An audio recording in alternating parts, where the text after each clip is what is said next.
আসসালামু আলাইকুম, আমি এনামুল হক বিজয়। আশা করি আপনারা ভালো আছেন। লাস্ট 4-5 দিন ধরে আমার পরিবার এবং আমার উপর দিয়ে যা যাচ্ছে সেটা আসলে কারোরই জানা নেই, শুধু জানা আছে আমার। আসলে বিস্তারিত অনেক কিছুই বলতে চাই, বাট আসলে ওরকম সিচুয়েশনে ছিলাম না, তাই আসলে কিছু বলা হয়নি। যখন কালকে দেখলাম আমাদের বিসিবি, আমাদের গার্জিয়ান, তারা একটা আহ, সুন্দর বার্তা দিয়েছে সংবাদ মাধ্যমে, আহ, যেটার পরে আসলে আসলে কথা বলার একটা সুযোগ হয়েছে এবং আমি মনে করি সেটা কথা বলার পারফেক্ট সময়। আহ, আমি বিভিন্ন সময় বিভিন্ন জায়গাতে বিভিন্ন লাস্ট 3-4 দিন ধরে যা দেখে আসছি, এটা আসলে কোনো প্লেয়ারের জন্যই কাম্য নয়। আর যারা আসলে এই নিউজগুলো নিয়ে এটার মধ্যে মাসালা মিক্সড করে প্রচার করেছেন এবং এটা নিয়ে মজা নিচ্ছেন, মজা পেয়েছেন, তাদের জন্য আসলে বলি যে আমি উকিল নোটিশ সবাইকেই দিচ্ছি, যারা যারা এর মধ্যে জড়িত আছেন, যারা যারা এই নিউজগুলোতে সুন্দর বাহবা দিয়েছেন বা যারা যারা এটাকে প্রমোট করেছেন, এবং উকিল নোটিশ একদিনের মধ্যেই তারা পেয়ে যাবে। তারপরে আপনারা অবশ্যই এটা দেখতে পারবেন।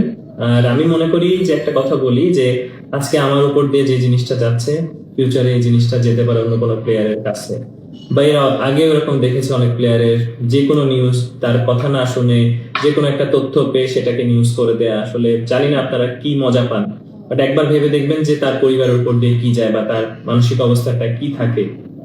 সো একটা লাস্ট কথা বলি যে আসলে এটা খুবই অন্যায়, একজন প্লেয়ারের উপরে, একজন মানুষের উপরে ব্যক্তিগত আক্রোশ দিয়ে এটাকে আপনারা প্রমোট করেছেন, যেটা আসলে একদমই কাম্য ছিল না। যারা এই নিউজগুলো করছেন তারা আসলেই ক্রিকেটের ভালো চায় না, তারা দেশের ক্রিকেটের ভালো চায় না এবং বাংলাদেশের ভালো চায় না।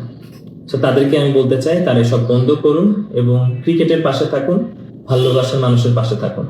আর আমি অবশ্যই অবশ্যই আমার ফ্যান, ভালোবাসার মানুষ, কাছের মানুষ যারা পজিটিভ কথাবার্তা বলেছে, যারা আমাকে বিশ্বাস করে, আমাকে ভালোবাসে, যারা আমাকে সম্মান দেখিয়েছে, যারা আমার পজিটিভ ওয়েতে ছিল, আমার পাশে ছিল, তাদেরকে অসংখ্য অসংখ্য ধন্যবাদ যে তারা সবসময় আমার সত্যটাকে তারা প্রচার করেছে, যারা আমাকে ভালোবাসে।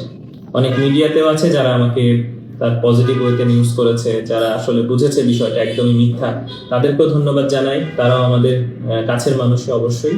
বাট যারা হলুদ সাংবাদিকতা করেন, যারা প্রমোশনাল সাংবাদিকতা করেন, যারা ভিউয়ার সাংবাদিকতা করেন, তাদের কাছে রিকোয়েস্ট, একবার ভেবে দেখবেন আপনার পরিবারের উপর দিয়ে এগুলো কি যেতে পারে বা আরেকজনের পরিবারের উপর দিয়ে কি যেতে পারে, যখন এটা আপনার না বুঝে না দেখে প্রমাণ বাদে আপনার একটা নিউজ করে বসেন। একটা মানুষকে সবার সামনে থাপ্পড় মারার পরে আপনি পরবর্তীতে যে কখনোই তাকে সরি বলে সেটা উদ্ধার হতে পারে না। আপনারা যে নিউজটা করেছেন, এটা আমার মান সম্মান তো নষ্ট হয়েছে, আমার এত বছরের কেরিয়ার একটা প্রশ্নবিদ্ধ করেছেন আপনারা।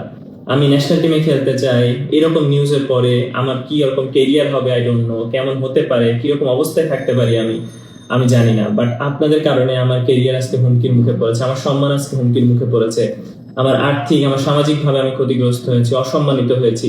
এটার দায়ভার কে নেবে? আপনারা যতই সরি বলেন, যাই করেন, এটা তো উঠে আসবে না। তো আমি উকিল নোটিশ পাঠাচ্ছি, কালকে পরশুর মধ্যে এটা পেয়ে যাবে এবং এটা পাবলিকলি আমি প্রকাশ করব। আসসালামু আলাইকুম।